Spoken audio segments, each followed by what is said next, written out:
Diego, ¿qué más quieres que te diga? C'est toujours la même connerie. La forêt est venue et l'a emmené. Billy, toi tu sais quelque chose. Qu'est-ce que c'est? J'ai la pétoche, Pancho. Déconne pas, je t'ai jamais vu avoir la pétoche. Je sais pas ce que c'est, mais ça nous suit. Et je sais que c'est pas un homme.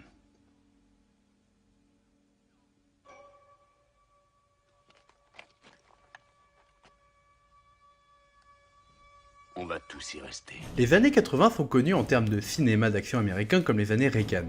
Le temps est aux héros virils et bodybuildés, invincibles et frimeurs, toujours là pour défendre les valeurs d'une Amérique conservatrice et toute puissante contre la menace soviétique. Quelques mois après la sortie de Rocky IV, où Stallone incarne le triomphe du self-made man américain contre l'homme-machine soviétique, une blague circule à Hollywood.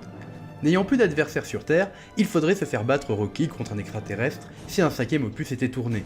Cette blague va être prise au pied de la lettre par les scénaristes Jim et John Thomas, qui écrivent le premier script de Predator intitulé The Hunter, projet qui sera racheté par la Fox en 1985.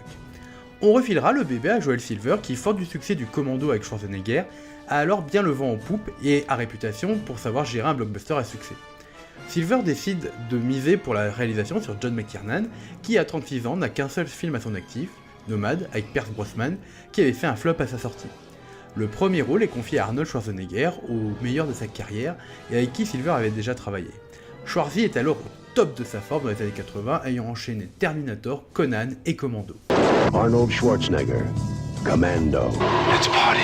Enfin, on confie les effets spéciaux et la créature à Stan Winston, sûrement un des meilleurs artisans dans son domaine, ayant déjà à son actif un paquet de chefs-d'œuvre à l'époque. Spécialiste en animatronique, le monsieur sera responsable plus tard de chefs-d'œuvre comme ça, ou ça. La rumeur veut que si le design de la créature a énormément changé avant sa forme finale, ça serait l'ami James Cameron, avec qui Winston avait déjà travaillé sur Alien le Retour, qui lui conseilla d'ajouter des mandibules à sa créature. Si le rôle de la bestiole devait être joué à la base par Jean-Claude Van Damme, et mon bon Dieu, ça aurait été tellement fun, cela ne suffit pas pour des problèmes financiers. Ce sera Kevin Peter Hall, haut de ses 2,19 m, qui finalement incarnera la créature. Après des mois de tournage dans la jungle du Mexique et plusieurs mois de post-production, c'est finalement le 12 juin 1987 que sort Predator aux États-Unis. Le film est un carton et rapporte 98 millions de dollars, là où il n'en avait coûté que 15, soit 6 fois sa mise. En France, il sort en août et remporte l'adhésion du public à défaut de celle de la critique, n'y voyant sûrement qu'un énième film d'action décérébré. Depuis, le film est devenu un film culte mettant en scène l'un des affrontements les plus marquants de la décennie, l'une des créatures de science-fiction les plus iconiques, avec son copain le Xénomorphe. Et ce film signera surtout le vrai début de la carrière de celui qui allait révolutionner le cinéma d'action un an plus tard avec Piège de cristal. Pour ce qui est de l'histoire, c'est assez simple.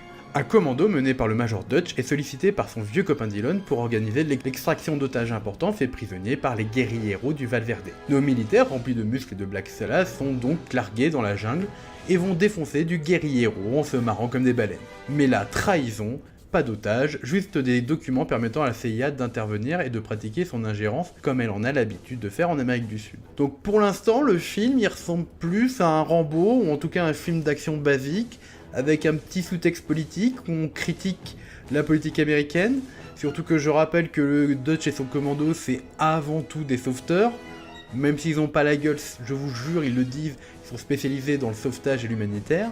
Et là, patatras, le film part en science-fiction. C'est-à-dire que après que le poteau rose soit dévoilé, j'adore cette expression poteau rose, ça ne veut... Faudrait qu'on m'explique un jour ce que ça veut dire poteau rose. Bref, à un moment où le poteau rose est dévoilé, notre commando va se faire joyeusement décimer par une créature extraterrestre venue se taper une bonne partie de chasse et retaper sa collection de trophées. Alors que la tension monte, le climax nous offre un affrontement épique entre Dutch et la créature, à coups de pièges, de pyrotechnie et de tatane dans la gueule. Si le film est considéré comme l'un des meilleurs films d'action des années 80, alors que pourtant il y avait des concurrents à l'époque, c'est surtout grâce au génie de McTiernan qui a réussi à la fois à créer ce sentiment d'oppression face à l'atmosphère étouffante de la jungle, et à mettre en scène avec brio ses scènes d'action. Ajoutons à cela une iconisation magistrale de ces deux protagonistes, et on obtient un duel au sommet entre un chasseur extraterrestre suréquipé et une montagne de muscles moins bête qu'elle en a l'air. Ce dernier point est une parfaite analogie du film.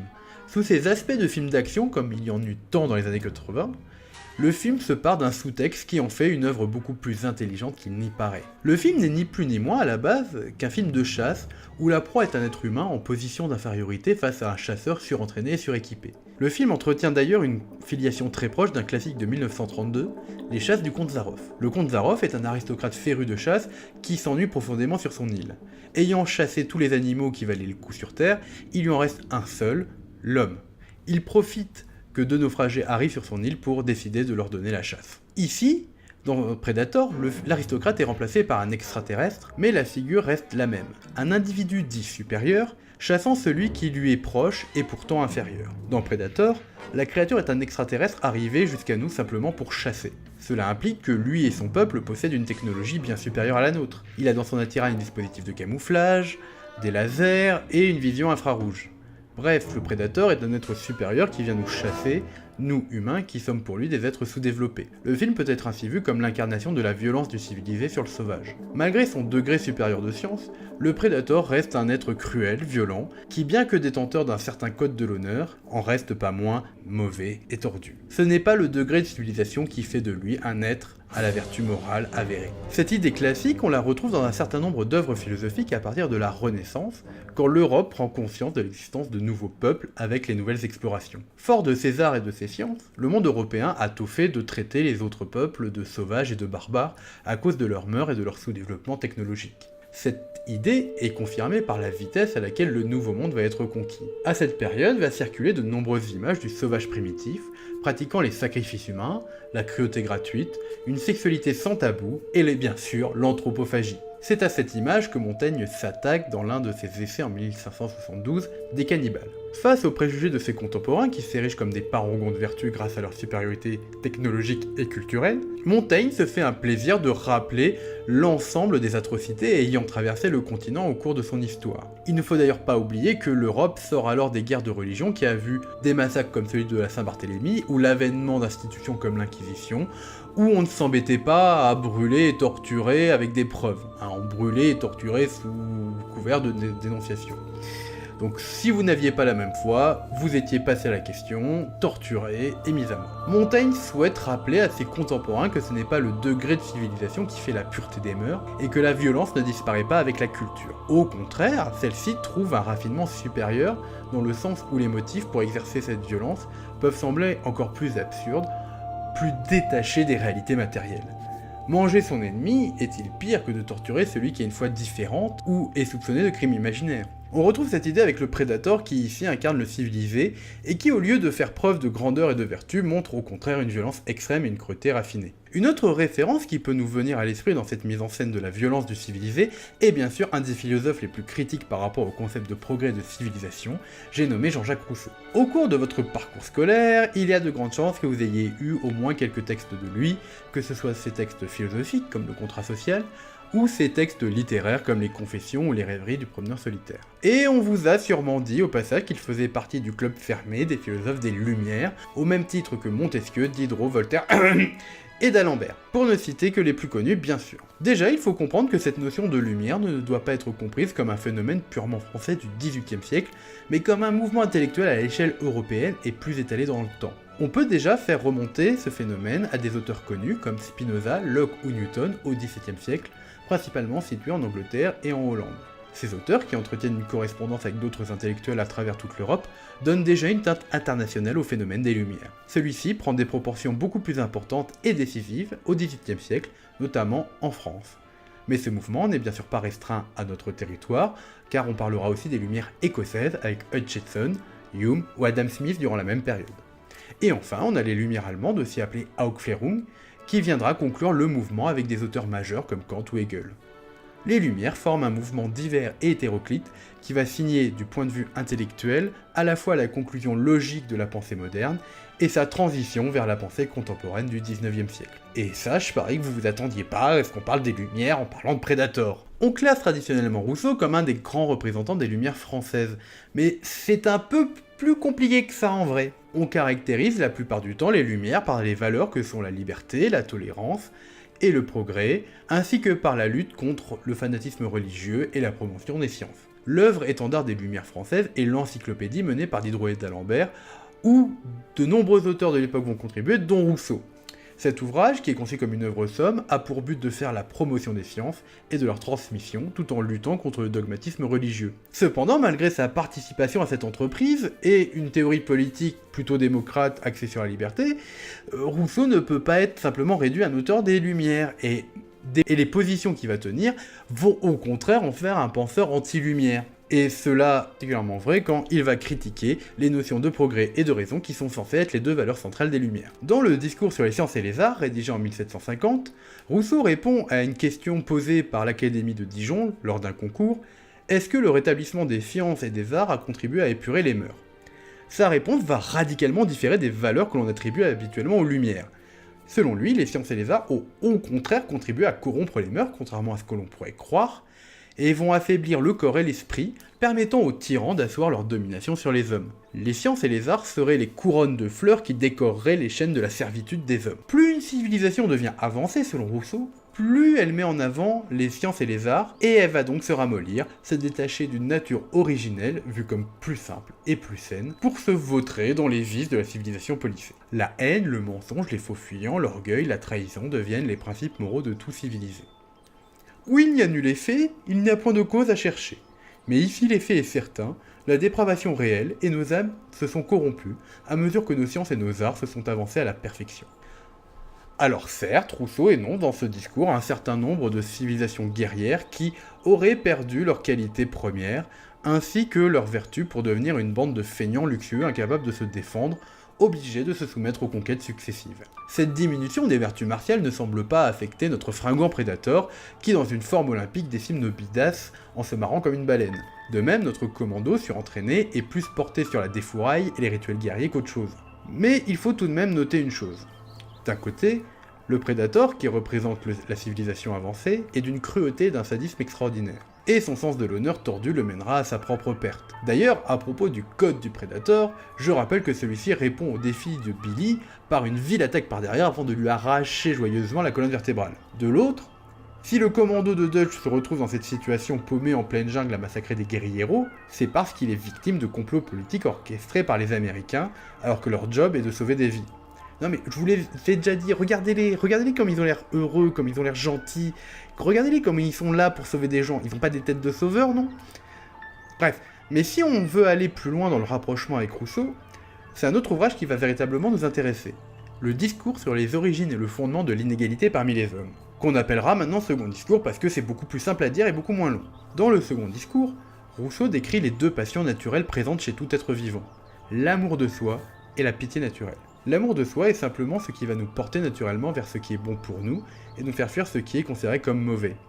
C'est ce qui guide la préservation de la vie d'un être vivant. La pitié naturelle, que l'on pourrait assimiler au terme plus contemporain d'empathie, est notre capacité à nous représenter la souffrance d'autrui, et donc à modérer l'amour de soi et nos désirs en général pour éviter d'infliger cette souffrance. Sauf que l'homme, et par extension le prédateur, sont des êtres libres qui peuvent choisir de ne pas écouter leur passion naturelle et de passer outre. De plus, la civilisation et le progrès éloignent l'individu de sa nature, créant de nouveaux désirs et étouffant peu à peu la pitié naturelle. Plus l'homme se civilise, plus il perd ce rapport avec cette notion de pitié qui pourtant fait partie de ses passions d'origine. Ce qui va le pousser à commettre la souffrance et l'excès à l'encontre à la fois d'autrui et de lui-même. La pitié n'agissant plus comme un garde-fou de l'amour de soi, ce dernier se transforme en amour propre, qui va amener l'être à un dérèglement des sens et des désirs pour amener un individu égocentrique, corrompu, dissolu et mauvais. Il n'hésitera alors plus à tuer, voler et mentir pour arriver à sa satisfaction. Le prédateur incarne ce civilisé qui a perdu toute notion de pitié, uniquement guidé par l'amour propre, qui le pousse à voir dans la mise à mort d'autres êtres le plus grand des plaisirs. La critique de Rousseau va aussi porter dans le second discours sur l'ensemble des artifices techniques dont s'entoure le civilisé. Ne pouvant s'en passer, celui-ci en devient dépendant et ne peut plus vivre sans eux. S'oppose alors au civilisé l'image du sauvage dont les passions ne sont pas encore corrompues et dont le corps ne porte aucune marque de la dépendance aux objets techniques. Et je sens venir les spécialistes de Rousseau, on se calme. Donc ici c'est un point technique.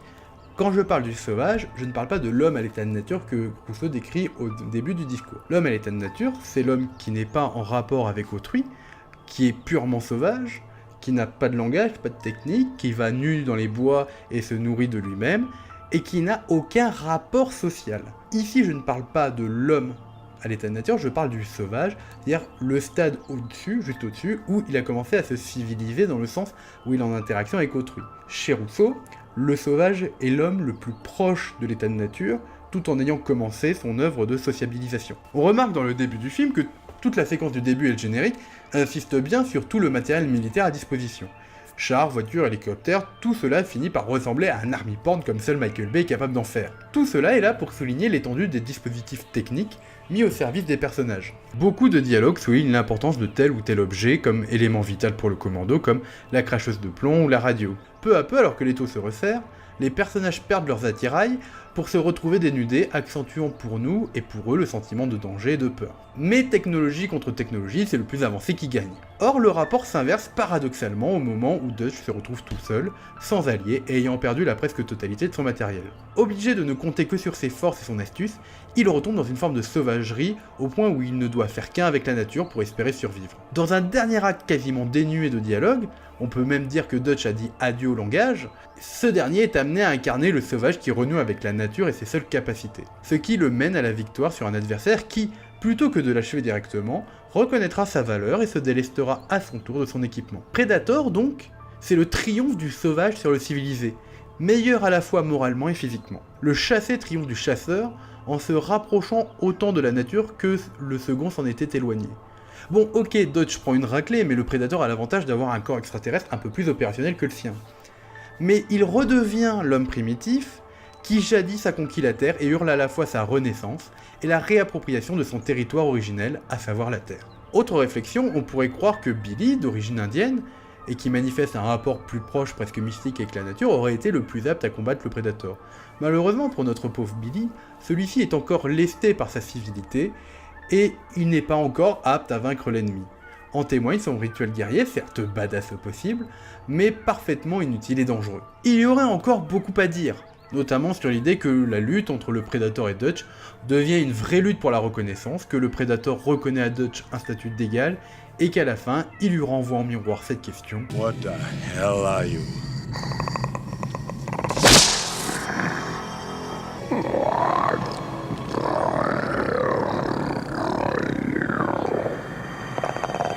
Il y aurait aussi quelque chose d'intéressant à voir dans la volonté de la Fox de se faire s'affronter le Predator, incarnation du civilisé supérieur, et l'alien, incarnation cette fois-ci de la pure animalité. Mais il aurait fallu pour cela, et faire une analyse, avoir du matériel correct. Or si on examine la franchise, on aura seulement droit à 2 nanars, certes divertissants, mais dénués d'une véritable volonté artistique ou intellectuelle. En tout cas, tout cela montre à quel point le Predator de McTiernan est une véritable mine d'or d'analyse qui, plutôt que de nous asséner de grands discours verbeux sur la vie, le monde ou la condition humaine, le fait par la spécificité de son médium, à savoir l'art cinématographique. Et on espère que le prochain film de Shane Black n'entraînera pas plus dans les profondeurs une licence qui, finalement, ne brille qu'à travers son premier film. Je me dis qu'il serait peut-être temps de laisser en paix notre brave Predator, fatigué par ses nombreuses chasses insipides.